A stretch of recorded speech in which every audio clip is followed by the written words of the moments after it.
Salut, ça va? Tu es sur la chaîne de César Bleu? Et aujourd'hui, je suis venu jusqu'en Italie pour goûter le meilleur de la gastronomie de la Toscane.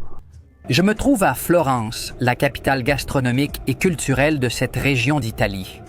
Ici, à côté du restaurant où je vais manger, se trouvent des lieux comme la cathédrale Sainte-Marie de la Fleur, le David de Michel-Ange. Bref, une multitude d'œuvres d'art de la Renaissance qui vont te fasciner. Florence est l'une des plus belles villes que j'ai visitées dans ma vie et sur le plan gastronomique, j'imagine qu'elle sera à la hauteur. Pour le vérifier, je suis venu jusqu'au restaurant le mieux noté et de loin de la ville. Près de 30 000 avis pour un restaurant qui a une note de 4,7 sur 5 sur Google Maps. C'est-à-dire, c'est absolument incroyable. Ça s'appelle la Trattoria d'Alost. Elle est juste derrière moi. Je me suis levée tôt et j'ai marché autant que possible. J'ai tellement faim que j'ai des crampes, alors je vais rentrer voir ce qu'il y a. Suivez-moi.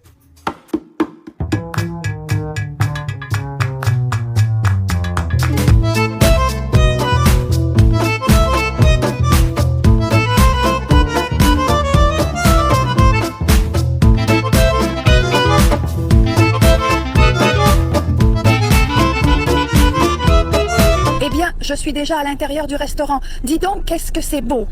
Ils ont deux établissements identiques, l'un en face de l'autre. Quand l'un est plein, ils t'envoient dans l'autre. Et l'autre était plein. Et ici, eh bien, nous sommes la deuxième table à arriver. Il y a quelques tables, c'est très joli, l'éclairage est très chaleureux, c'est un très bel endroit pour manger, la nourriture est belle. Découvrons la nourriture de cet endroit en regardant le menu puisque nous sommes en Italie. Ici, on commence toujours par les antipasti. Avant, donc un assortiment d'antipasti d'Alost avec toutes sortes de crostini, du jambon, différentes charcuteries. Le classique des entrées froides. Il y a la ribollita que je vous présenterai ensuite car je vais la commander. Qu'est-ce qu'il y a d'autre par ici? Ils ont aussi plusieurs tartares, différents types de carpaccio, le prosciutto crudo voluto et la parmigiana di melanzane, le plat vénézuélien le plus célèbre d'Italie. Eh bien, ils ont quelques plats de pâtes.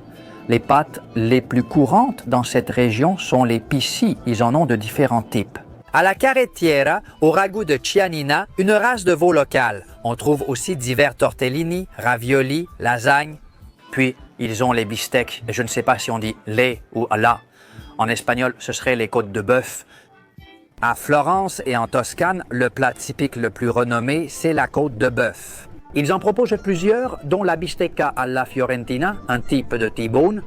Ils ont la costata, qui semble être le faux filet, puis ils ont le controfilet et le filet.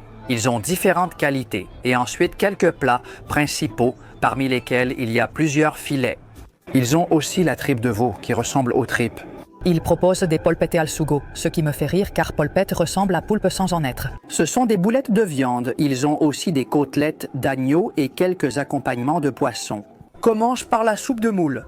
Ils proposent aussi des spaghettis aux palourdes, aux fruits de mer, du risotto et une autre carte dédiée aux viandes.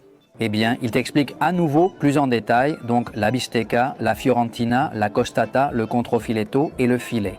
Ils t'expliquent qu'ils ont du Black Angus américain, du Danemark, de la Rubia Gallega de la Corogne en Espagne et du Wagyu. Ils t'expliquent ici l'origine des races. Voici aussi la carte déjà prête à être jugée. Que le festin commence. Regarde cette belle chose. C'est l'entrée la plus typique en Toscane, une entrée froide, l'affettato misto di salumi toscani, remplie de charcuterie toscane. Comme tu peux le voir, d'un côté, le prosciutto di Parma, une cuisse de porc. Ils y mettent du sel et le font sécher naturellement.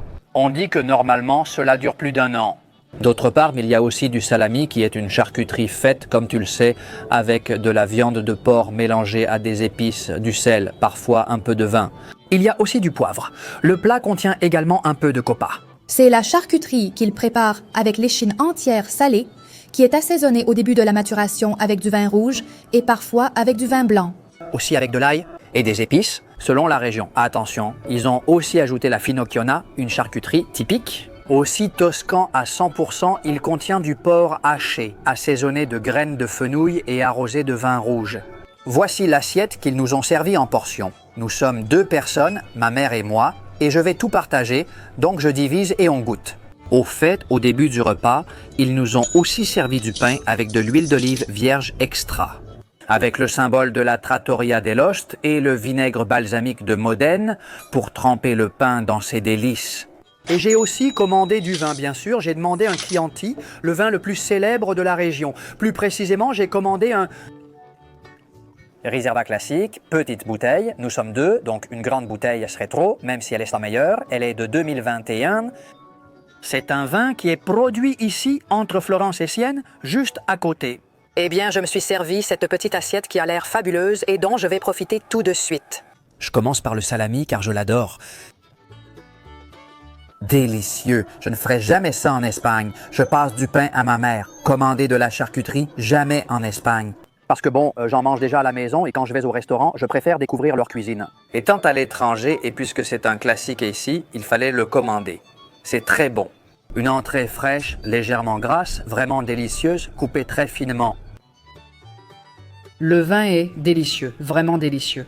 Enfin, je vais goûter la copa. Je l'ai déjà essayé plusieurs fois, mais jamais une copa d'Espagne ni d'Italie. Très bonne aussi, avec des épices à l'intérieur et une saveur unique. Il ne l'assaisonne pas avec du paprika, il me semble. Bon, c'est bon, c'est bon. Ce n'est pas non plus très différent de ce que j'avais déjà goûté. Voyons, comment est la Finocchiona? Oh, c'est vraiment bon. On sent bien le fenouil, non? Celui-ci est totalement nouveau pour moi. Les autres ressemblaient à ce que j'avais déjà goûté. Très bon, il y a juste ce qu'il faut de gras. J'adore comment il coupe la charcuterie aussi finement ici en Italie, je ne sais pas, presque au millimètre près. Pour l'instant, la Finocchiona, c'est ce que je préfère et de loin. Pour finir, j'ai gardé le prosciutto. J'accepte tous les commentaires sur le prosciutto car en Espagne, on a le jambon ibérique, un produit très différent. Et bon, je sais que ça va me plaire, mais que ça n'aura rien à voir avec l'idéal de jambon sec que j'ai, espagnol. Mais malgré tout, ce n'est pas mal du tout.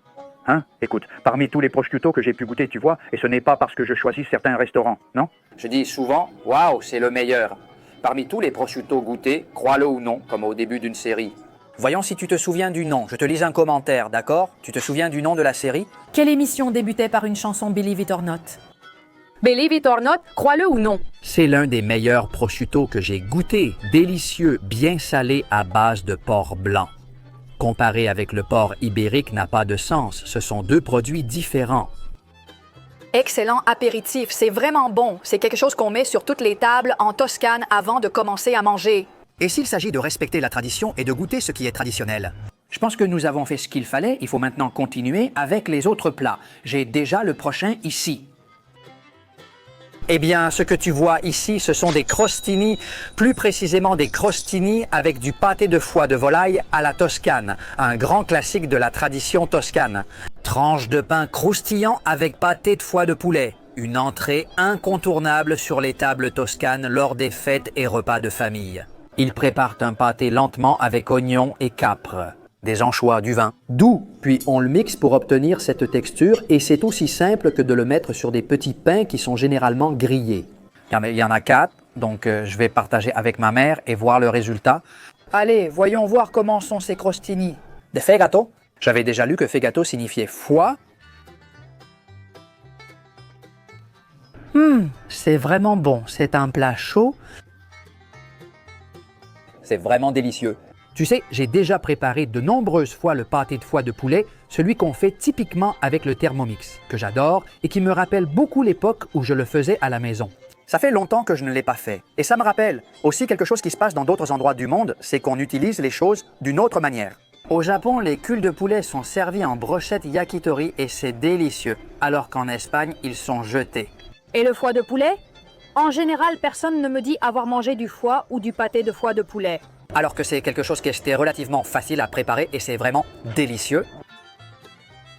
C'est très bon, le pain aussi. Il y a un peu d'huile, mais comme elle est italienne, elle est réputée très bonne. Et voilà, la polémique sur l'origine. Ici, c'est marqué extra vierge, 100% italien, donc on y va à fond. On va le manger pour apporter une touche plus grasse au repas. Aujourd'hui, c'est le jour du cheat meal, le fameux repas de triche. Eh bien, les choses sont ce qu'elles sont. C'est bien meilleur avec l'huile et l'huile est vraiment très bonne, mais vraiment, vraiment, vraiment, vraiment bonne. Eh bien, ma mère, toute contente, vient de me dire qu'elle adore les petits foies. On est en train de savourer la nourriture qu'on a jusqu'à présent est vraiment très bonne. Ma mère m'a dit en souriant qu'elle aime beaucoup, c'est très bon. On gère très bien les entrées. On continue car j'en ai commandé davantage. Ça s'appelle Ripolita, une autre des grandes icônes de la cuisine paysanne de la Toscane. Son nom signifie littéralement rebouilli.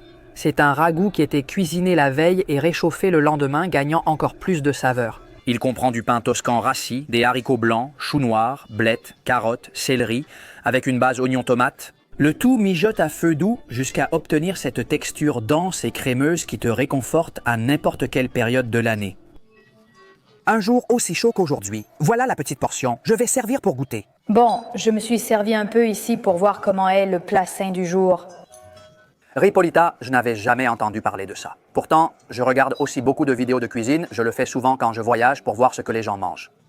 Jamais vu ça, je te le dis, moi non plus. Un plat aussi riche en légumes n'est peut-être pas le plus instagrammable ou attirant, mais je pense qu'il sera bon. Eh bien, c'est très bon. Tu sais à quoi ça me fait penser? Ça me rappelle la soupe julienne, mais coupée, disons, plus épaisse, plus grosse. Franchement, ça a un goût incroyable, un goût de légumes très concentré. On voit bien que l'eau dans laquelle ils l'ont fait cuire, ils ont mis juste la quantité nécessaire, en laissant cette eau s'évaporer un peu et devenir un peu plus crémeuse, ce qui donne également ainsi un bouillon de légumes au goût très concentré. Eh bien, donc, ribolita réchauffé recuit. Eh bien, je sens une épice, mais je ne saurais pas vous dire laquelle c'est. Tous les légumes sont excellents. Cela me rappelle une soupe julienne par leur saveur. Tu sais, je ne suis pas vraiment fan des blettes, mais franchement, dans ce format, je les aime bien, vraiment. La ribolita est délicieuse, je te conseille de la commander. Ce sont les premiers légumes que je mange depuis que j'ai quitté Madrid, il y a déjà 3 ou 4 jours. En fait, malgré la chaleur, ce plat n'est pas lourd ni gras. Il a une saveur intense de légumes et est très bien cuisiné. On poursuit donc avec encore plus de bonnes calories. Et maintenant, c'est au tour des pâtes, parce que si tu es en Italie et que tu ne commandes pas de pâtes, c'est comme si tu n'étais pas allé en Italie. Mais ce n'est pas n'importe quel type de pâte, car c'est l'une des recettes de pâtes les plus typiques de la Toscane.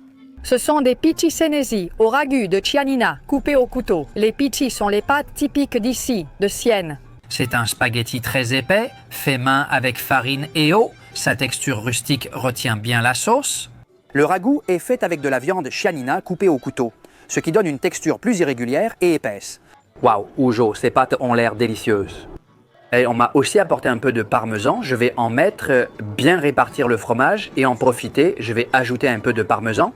Mettre du fromage comme ça, c'est quelque chose que je faisais beaucoup quand j'étais petit. Mais avec le temps, j'ai arrêté de le faire, tu vois? C'était classique. À chaque plat de pâtes, il fallait du fromage râpé. On goûte? Ces pichis, des spaghettis ultra jumbo, Julins, on dirait qu'ils ont pris des anabolisants. Je ne sais même pas comment l'attraper. Vous allez sûrement me dire dans les commentaires que je fais mal, mais Julins, ça ressemble à un tuyau ici, chacun de ces super spaghettis. À chaque visite en Italie, je le répète, les pâtes y sont presque sacrées et leur goût est vraiment unique. Qu'est-ce que c'est bon, vraiment, mais c'est délicieux, hein? Quel délice ce ragoût! Quel ragoût, quelle sauce tomate il y a là-dedans! Quel ragoût, le ragoût, comme la tomate est bonne! Regarde comme la sauce, la tomate qu'il y a dedans, imprègne bien, non? Toute la pâte est parfaitement enrobée. Quel goût ça a! Même sans viande, la sauce collée aux pâtes leur donne un goût incroyable.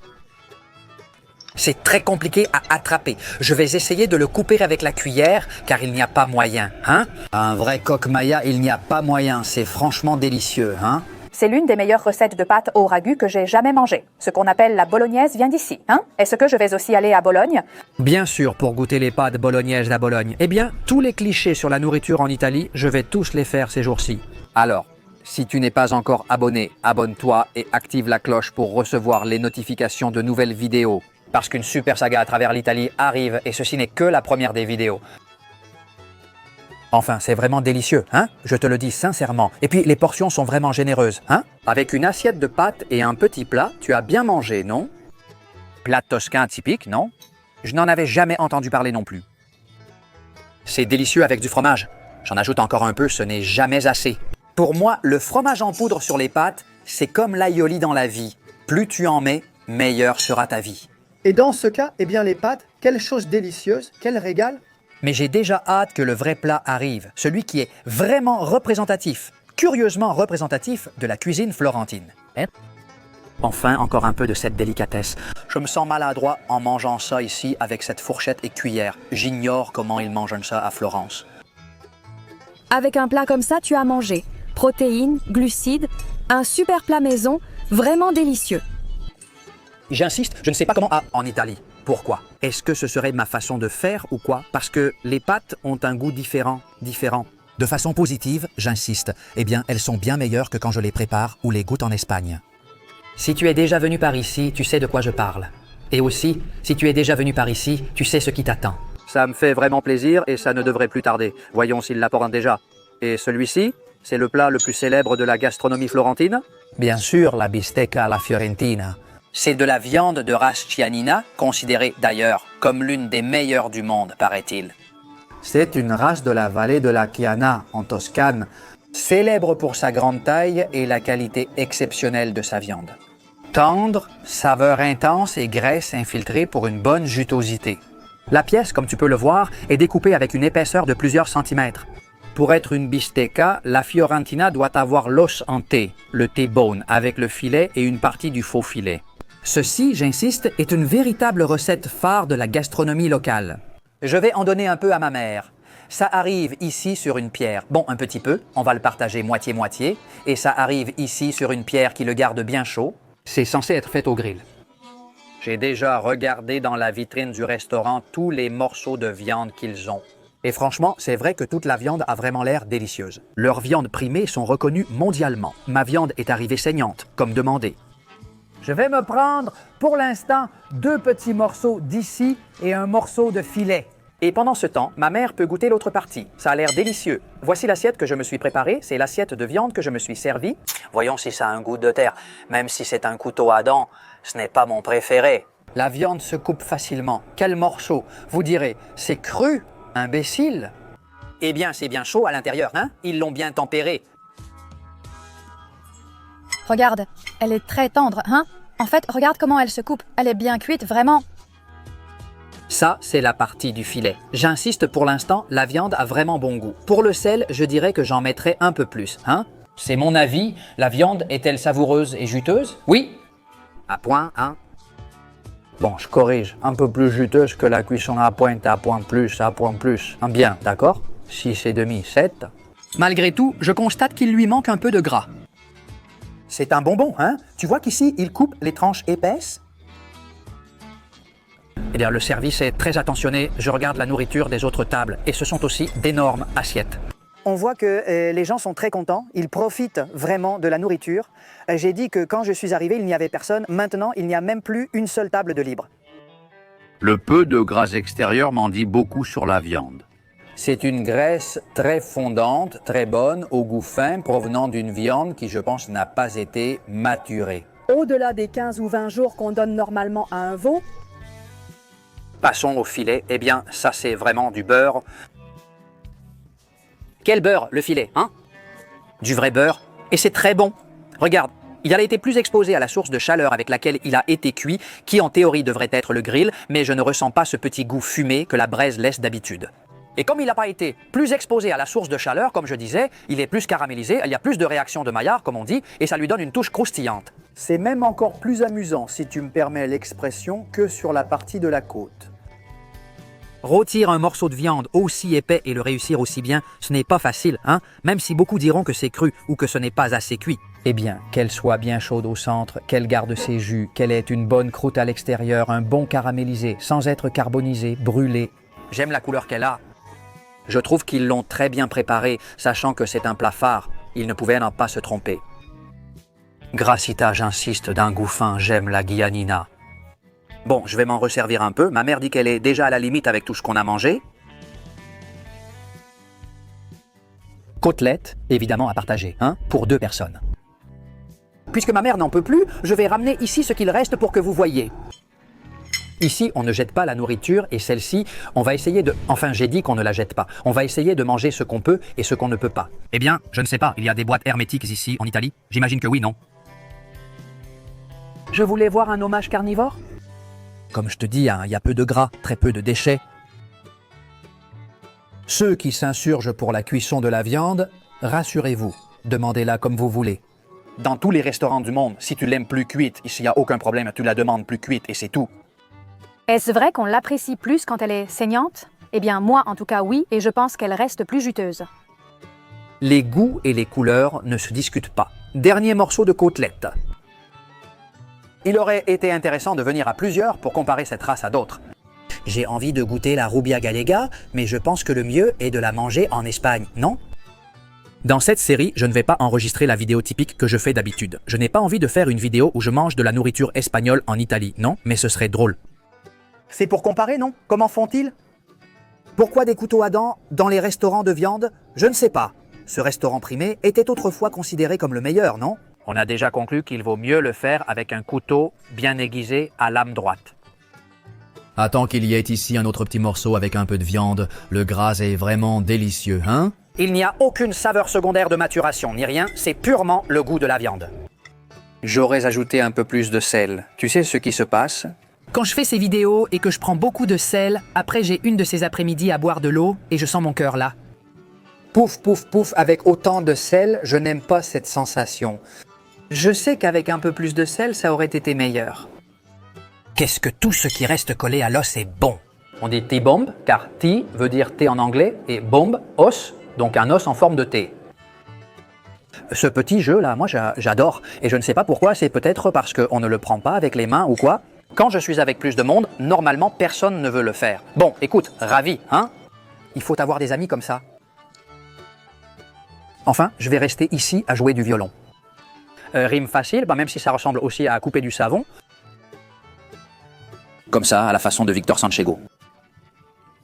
J'aime vraiment cette viande plus que les autres morceaux. Enfin, passons au dessert. Au fait, je ne sais pas si on voit ou pas, mais c'est tout ce qu'il reste de la petite côtelette. Qu'il n'y a pas de gaspillage. Ce n'est pas comme dans beaucoup d'endroits où il te reste un énorme morceau de gras et de parties que tu ne vas pas manger. Voilà, c'est tout. Passons au dessert en espérant qu'il n'en reste pas. Tu le connais déjà, non? C'est un tiramisu. Même si ce n'est pas typique de cette région, c'est plutôt du Vénétie, au nord de l'Italie. Tiramisu, tu savais que ça signifie littéralement « relève-moi » ou « remonte-moi le moral » ? Eh bien, c'est en référence à l'effet stimulant du mélange de café et de sucre. Tu sais déjà qu'il y a des biscuits à la cuillère, du café, des œufs, du sucre, du mascarpone, le tout recouvert de cacao. Mais il fallait commander un dessert typique toscan et le seul qui figurait à la carte, c'est celui que tu vois là. Regarde, c'est très simple, ça s'appelle comme ça. Cantucchi Toscani et Vinsanto. J'espère l'avoir bien dit. Le Cantucchi Toscani, aussi appelé Cantuccini. Voici les biscuits traditionnels de Toscane, 100% locaux, faits de farine, sucre, œufs, beurre et amandes entières. Puis vient le Vinsanto, un vin doux de dessert qui accompagne parfaitement ce dessert.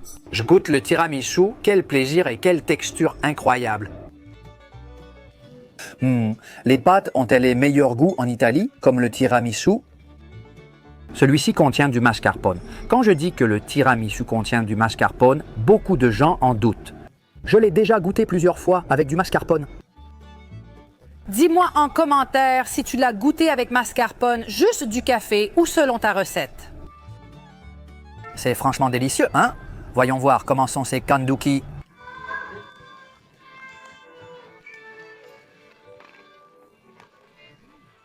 Ce sont des biscuits durs, très secs, bien sûr, ils sont cuits 2 fois au four. Je comprends maintenant le petit verre de vin, assez sec, peu sucré, avec un grand arôme de citron. Du tiramisu, je ne te dis pas grand-chose, parce que, eh bien, tu peux t'imaginer, c'est un tiramisu qui est très bon, très bien fait. La petite crème avec le fromage mascarpone est très bonne, vraiment délicieuse. Vraiment, hein? Et comme je te dis, ça a le goût d'être fait ici en Italie, avec la suggestion d'être à Florence. Oh, le vin est bien chaud. Oh, il a pas mal d'alcool, hein? Les cantucchi un peu secs. Le cantucchi a très bon goût, mais il est assez dur. Mais pas aussi fort que l'accolade que je te ferais si tu étais là pour te remercier de m'avoir accompagné jusqu'ici dans la vidéo. Écoute, c'est tout pour aujourd'hui. Je reste avec ma mère pour profiter des desserts. Comme toujours, pense à mettre un super like à la vidéo et abonne-toi si ce n'est pas déjà fait. Et active le tolon, le clocher pour que YouTube t'avertisse des prochaines publications. Les prochaines vidéos vont être géniales. Ici, en Italie, en goûtant les gastronomies typiques de chaque région, je me dirige vers la Sicile en chemin. Alors, je ne sais pas, Rome, Naples, moi, ce sont des gastronomies très différentes. Ensuite, je vais au nord. Je vais à Bologne et visiterai aussi quelques lieux qui, je le sais, t'intéresseront pour leur gastronomie.